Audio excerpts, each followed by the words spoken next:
Commander Lyravan stood before her assembled battalion, her gray fur immaculate in her dress uniform, her silver eyes scanning the ranks with the authority of someone who'd led these soldiers through 3 campaigns and countless battles. The Lupinar were a warrior species, wolf-descended, fierce, and intensely loyal to their pack structure, and Lyravan commanded the most elite battalion in the Lupinar military.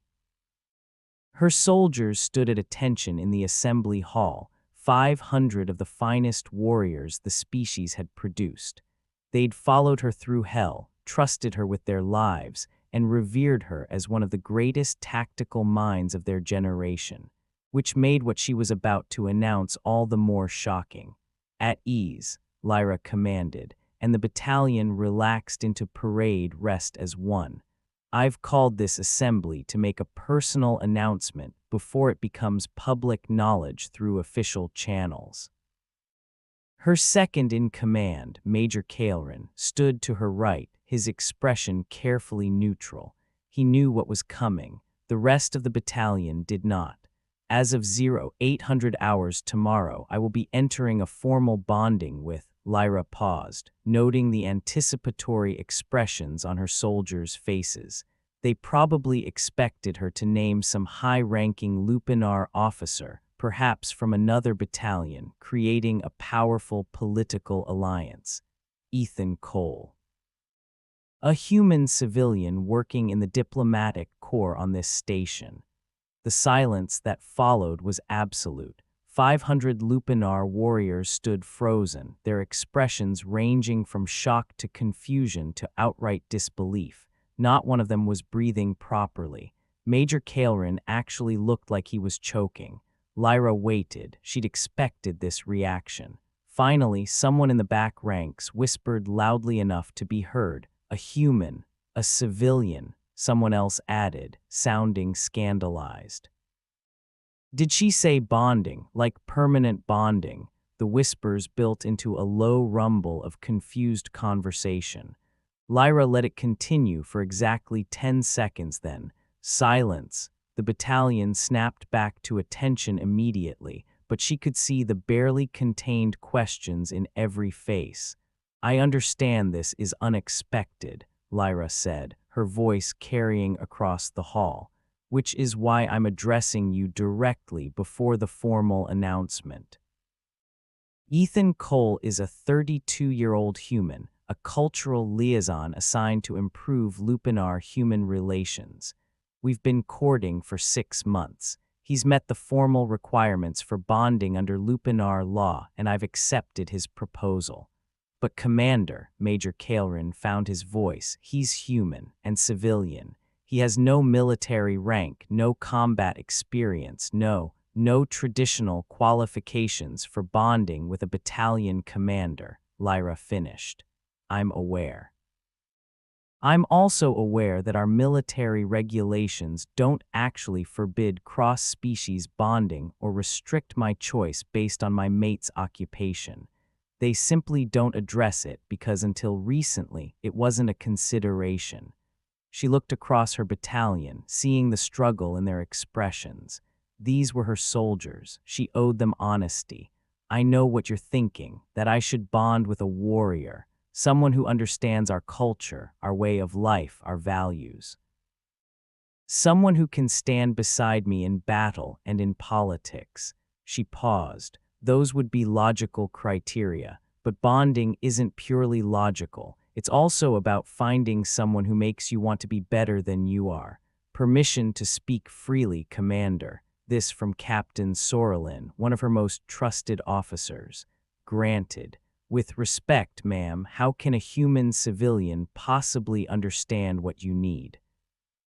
The pressures of command, the weight of leading soldiers into combat, the political complexities of military leadership. No offense meant to humans, but they're not warriors by nature. On the contrary, Captain, humans are exceptionally warlike by nature. They just approach warfare differently than we do.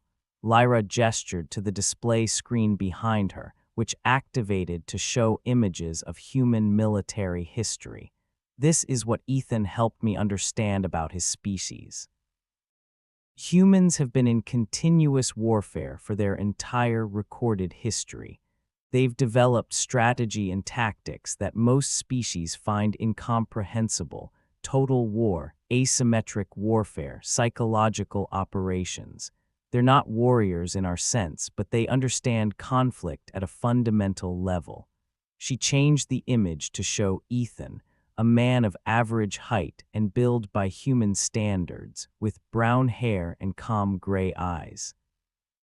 In the photo, he was smiling at something off camera, looking completely non-threatening. The battalion stared at this ordinary-looking human who their legendary commander had chosen to bond with. "This is the human who proposed to our commander," someone muttered. "He looks like a clerk." "He is a clerk," Lyra said, her enhanced hearing catching the whisper. "He manages diplomatic correspondence, cultural exchange programs, and educational initiatives. He's never fired a weapon in his life. He apologizes to furniture when he bumps into it, and he makes me laugh." The last statement seemed to shock her soldiers more than anything else. "Commander Lyravan laughs," a young soldier whispered to his companion. "I've never heard her laugh," the companion whispered back. "I can still hear you, Corporal," Lyra said dryly, which caused the young soldier to snap back to attention with wide eyes. Major Kaelrin stepped forward. "Commander, permission to ask a personal question." "Granted." "Do you love him?" It was a bold question, even with permission. Love wasn't something Lupinar warriors discussed casually. It was considered a private matter, almost a weakness to admit openly. Lyra met her second-in-command's eyes. "Yes, Major, I do, completely." The admission rippled through the battalion like a shockwave. "Then we support you, Commander," Kaelrin said firmly, though his expression suggested he was still processing. "If you've chosen this human, then he must be worthy." "We trust your judgment, do we?" This from Lieutenant Dratkin, a grizzled veteran who'd served under Lyra for 8 years. "Because respectfully, Commander, this seems insane. You're the finest military mind of our generation. You could bond with anyone, high-ranking officers, political leaders, anyone. And you've chosen a human civilian who apologizes to furniture." "Careful, Lieutenant," Kaelrin warned. "No, he has a point," Lyra said. "You all do." "This seems irrational by conventional standards, so let me explain." She moved to the center of the assembly hall, addressing her soldiers directly. 6 months ago, I was invited to a cultural exchange dinner. Mandatory attendance for senior officers, the usual diplomatic tedium. I went prepared to endure several hours of boring conversation with civilians who don't understand military life. She smiled slightly, something her soldiers rarely saw. Ethan was assigned to my table. He introduced himself, asked about my military service, and when I gave the standard brief summary, he asked an unexpected question. "What's the hardest part about command that no one talks about?" Lyra paused. No one had ever asked me that before. Other officers know the answer, but civilians usually don't think to ask. So I told him the truth, that the hardest part is knowing that every tactical decision I make might result in soldiers under my command dying. That I go to sleep calculating acceptable casualty rates and wake up seeing the faces of soldiers who didn't come back from missions I ordered. The battalion was completely silent now, hanging on every word. And do you know what this human civilian said? This man with no military experience. Lyra's voice softened. He said, "That sounds impossibly heavy. How do you carry it?" Not offering solutions, not suggesting I shouldn't feel that way, just acknowledging the weight. She looked across her soldiers. For the first time in my career, someone saw me as a person first and a commander second. So we kept talking. He asked thoughtful questions, made me laugh with observations about cultural differences between species. listened when I talked about things I never discuss with anyone, and 6 months later I realized I'd been courting him without meaning to. But Commander, Captain Sorlin said carefully, what happens when the battalion ships out on deployment? He's civilian, he can't come with us. You'll be separated for months, possibly years. I'm aware, we've discussed it extensively. Ethan understands that my duty comes first. He's not asking me to choose between my career and our bonding. He's just asking to be part of my life when duty allows. That's very understanding for a civilian, Kaelrin observed. It is, which is one of the reasons I accepted his proposal. Lyra straightened. I know this challenges your expectations.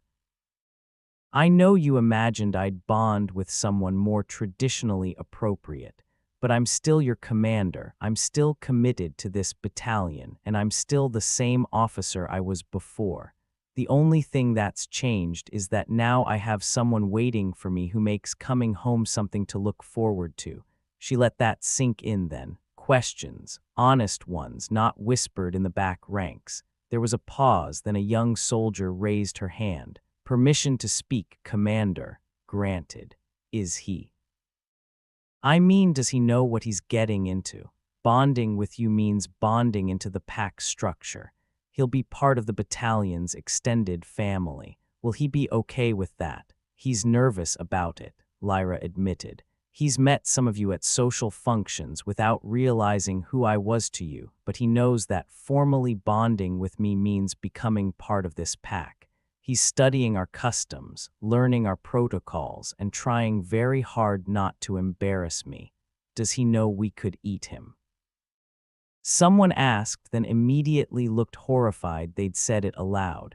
The entire battalion turned to stare at the soldier who'd spoken, a young corporal who looked ready to melt into the floor. Lyra's expression didn't change. Corporal, humans are not prey species. They're apex predators on their own planet. Ethan knows Lupinar are stronger and faster, but he's not afraid of you. He's just concerned you won't accept him. Will we have to accept him? Lieutenant Draken asked bluntly. I mean, do we have to pretend to like the commander's civilian human mate? No, Lyra said simply. You can dislike him if you want, but you will treat him with the respect due to the bonded mate of your commanding officer. Is that clear? Crystal clear, Commander. Good, because in approximately 3 hours, I'm bringing him to the officers' mess for dinner. You'll meet him properly, not as some random civilian at a social function, but as my chosen mate. I expect you to give him a fair chance. The officers exchanged glances. Major Kaelrin looked resigned. Captain Sorlin looked curious. Lieutenant Draken looked deeply skeptical. Dismissed, Lyra commanded. Officers, you're with me for pre-dinner briefing. Everyone else, spread the word through your ranks. I want no surprises or incidents when Ethan arrives. As the battalion filed out, Lyra heard the muttered conversations. A human civilian. Our commander is bonding with a human civilian. Did you see his picture? He looks so ordinary. She said she loves him. Commander Lyravan admitted to love in front of the entire battalion. This is the weirdest day of my military career. Ethan Cole was terrified. He stood outside the officers' mess in his best civilian formal wear, trying to control his breathing. Inside that room were Lupinar military officers, warriors who could literally tear him apart without effort, and he was about to sit down to dinner with them as Commander Lyravan's bonded mate-to-be. You don't have to do this, Lyra said softly beside him. We can delay the introduction, give you more time to prepare. No, I want to meet them. What if they hate me? Some of them will, at least initially. Lyra's honesty was one of the things Ethan loved about her. But they'll come around when they see I'm happy, and if they don't, that's their problem, not yours. Very reassuring. Lyra smiled, that small, rare smile that still made Ethan's heart skip. Come on, they're waiting and Lupinar hate waiting.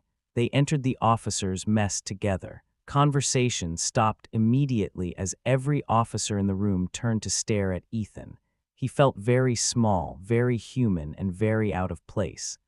"Officers," Lyra said formally, "I present Ethan Cole, my bonded mate-to-be." "Ethan, these are my senior officers." Ethan gave a respectful bow. Lyra had taught him the appropriate lupinar gesture. "Thank you for having me. I know my presence here is unusual." "That's one word for it," Lieutenant Dratkin muttered. "Dratkin," Lyra's tone was sharp. "It's okay," Ethan said quickly. "He's right. This is unusual. I'm a civilian, I'm human, and I have no military background. I'm sure you're all wondering what your commander sees in me." "The thought had crossed our minds," Major Kaelrin said, though his tone was more curious than hostile. "Honestly, I'm still wondering that myself." Ethan managed a slight smile. "Lyra is extraordinary, brilliant, strong, capable of things I can't even imagine, and I'm just a cultural liaison who spends his days writing reports and organizing exchange programs. But she says I make her laugh, and apparently that matters." "You make the commander laugh," Captain Sorlin sounded fascinated. "How?" "Usually by being terrible at physical activities she finds easy. Last week I tried to learn lupinar combat forms and managed to trip over my own feet within 30 seconds. She laughed for 5 minutes straight." A few of the officers' expressions lightened slightly. The image of their stoic commander laughing for 5 minutes at her clumsy human mate was apparently appealing. "Sit," Lyra commanded, gesturing to the table. "We're eating like civilized beings, not standing around interrogating my mate." They sat and dinner began. It was awkward at first. Ethan clearly didn't know the proper protocols, fumbled with the unusual lupinar utensils, and looked uncomfortable under the constant scrutiny. But then Major Kaelrin asked, "So, Ethan, what do you actually do in the diplomatic corps?" "I manage cultural exchange programs between species. Right now I'm working on an educational initiative to help lupinar children understand human culture and vice versa." "Why?" Draken asked bluntly. "Why do our children need to understand humans?" "Because you're going to be working with us for the foreseeable future," Ethan said simply. "The coalition is integrating more species every year. Understanding each other's cultures prevents misunderstandings that could turn into conflicts." "You think cultural education prevents war?" Draken's tone was skeptical. "I think it helps. Look, I'm not naive. I know military force is sometimes necessary. Lyra's explained that to me many times." Ethan glanced at her. "But wouldn't you rather fight only when absolutely necessary, rather than fighting because of preventable cultural misunderstandings?" Draken paused. "That's actually a reasonable point. Don't sound so surprised," Lyra said dryly. Over the course of dinner, Ethan relaxed slightly. He asked the officers about their roles, listened attentively to their stories, and demonstrated genuine interest in military life despite his civilian status. "You're really okay with Lyra deploying for months at a time?" Captain Sorlin asked. "Okay with it. No, I hate the idea of her being in danger, of not seeing her for months, but it's who she is. She's a warrior and a commander. Asking her to give that up would be like asking her to stop being herself." Ethan smiled slightly. "So I'll miss her terribly, worry constantly, and count the days until she comes back. And when she does, I'll be here." The table was quiet for a moment. "That's actually kind of romantic," one of the younger officers whispered to her companion. "Shut up, Lieutenant," Kaelrin said, but his tone was amused. By the end of dinner, the officers hadn't fully accepted Ethan. That would take time. But they'd stopped looking at him like a bizarre mistake and started looking at him like a person their commander had chosen for good reasons. "Well," Draken said as they were leaving, "he's not what I expected."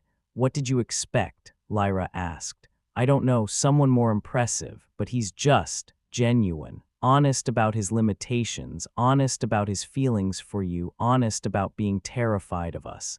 He was terrified, absolutely, but he came anyway. That takes a kind of courage. Draken nodded slowly. He's not a warrior, but he's brave enough to bond with one. I can respect that. Later, in Lyra's private quarters, Ethan collapsed onto her couch with relief.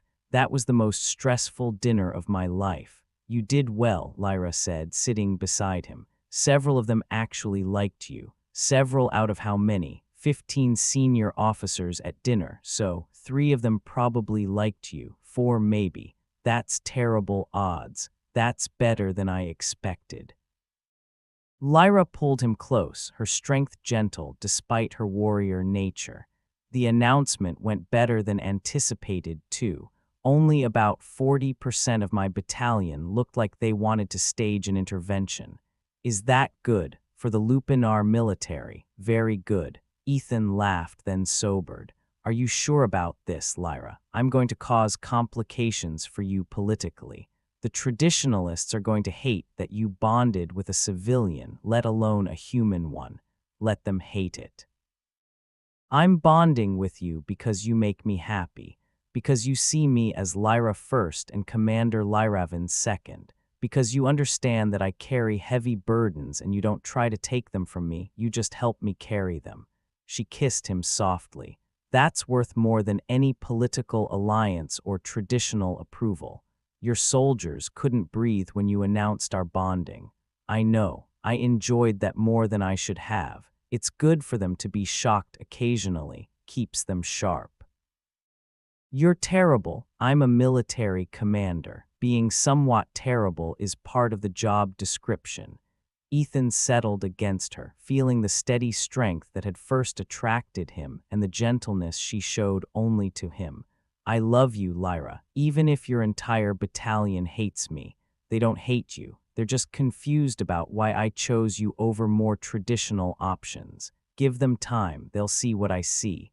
And what's that? Someone brave enough to love a warrior. Smart enough to understand what that means, and stubborn enough to stick around despite the complications. She smiled against his hair. You're perfect for me, Ethan Cole, even if you can't fight, can't hunt, and apologize to furniture. I walked into one chair one time, 3 chairs, a table, and a decorative plant. The plant was in a poorly lit corner. Lyra's laugh was warm and genuine, and Ethan thought about the battalion's shock at hearing their commander could laugh at all. He'd chosen to love a warrior, fierce, strong, and carrying responsibilities he could barely comprehend. She'd chosen to love a civilian, ordinary, clumsy, and completely out of place in her military world, and somehow, impossibly, it worked. The Wolf commander had announced a marriage to a human civilian. Her soldiers couldn't breathe, but they'd learned to accept it, because love didn't follow military protocol or traditional expectations. It just was, and even warriors needed that sometimes.